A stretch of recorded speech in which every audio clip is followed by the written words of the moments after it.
You ever walk away from someone and suddenly they act like you stole the oxygen right out of their lungs?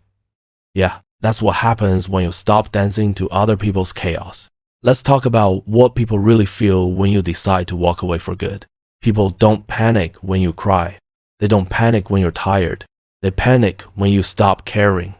That silence, that distance, that I'm done energy, that's a spiritual slap to the face. Because the moment you walk away, you become the mirror they never wanted to look into, and it shows every ugly truth they've been dodging. Let's break this down with savage clarity. Today, we're diving into 1. Why your absence hits harder than your presence. 2. The guilt trip Olympics people suddenly sign up for. 3. How your silence screams louder than your arguments. 4. Miyamoto Musashi's cold-blooded strategy that explains it all. 5. And how Carl Jung saw through human BS before it was even trendy. Let's go. It's healing season. And by healing, I mean walking out that door like there's an action movie explosion behind you. 1. Your absence feels like punishment. When you were around, they took you for granted. They thought you were forever on call. You left now, their world suddenly feels empty. Why? Because people love comfort. And you were comfort. They loved how you showed up, helped, stayed, tolerated, forgave, but they never thought you'd stop. Carl Jung once said, people will do anything, no matter how absurd, to avoid facing their own soul. Guess what? Walking away forces them to face it. The guilt trip Olympics. As soon as you exit the stage, they start training for the mental gymnastics tournament. You changed. You're so cold now. You think you're better. No, I just decided my sanity is more important than babysitting your emotional immaturity. When you walk away, people don't feel abandoned. They feel exposed. Because without you around, they actually have to deal with themselves. And that's terrifying. 3. Silence. The ultimate power move. Arguing.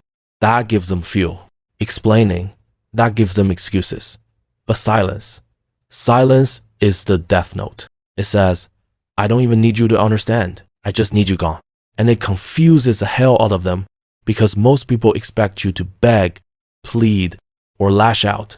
But walking away calmly, that's elite discipline. That's ninja level detachment. Which brings me to 4. Miyamoto Musashi's genius strategy. Musashi, the undefeated samurai, had a brutal principle. Perceive that which cannot be seen with the eye. He didn't win battles by screaming. He won by understanding psychology. When he sensed an enemy wanted control, he'd withdraw. He'd walk away before the trap closed, before the manipulation began. Because walking away isn't weakness, it's war strategy. It's saying, you'll never get the chance to play with me twice. Be like Musashi. If you see your piece being tampered with, don't argue. Disappear. Leave them fighting the air. 5. Carl Jung's second slap of truth. Carl Jung also said, until you make the unconscious conscious, it will direct your life and you will call it fate. People don't like it when you leave because they're forced to realize they're the villain in someone's story, your story. And that messes with their carefully curated image of being the nice one. So what do people feel when you walk away? Regret, confusion, rage, guilt, loss. But most of all, they feel powerless because the real flex isn't staying loud in someone's life. It's being unavailable to chaos. You didn't leave because you're cold. You left because you finally chose yourself. And anyone who makes you feel guilty for that was never really rooting for your growth anyway. So next time you feel bad about leaving someone behind, ask yourself, did they ever make me feel seen, or was I just convenient? Walk away. Not with bitterness, but with grace. Legends don't explain, they exit. You're not hard to love. You were just surrounded by people who couldn't love anything they couldn't control.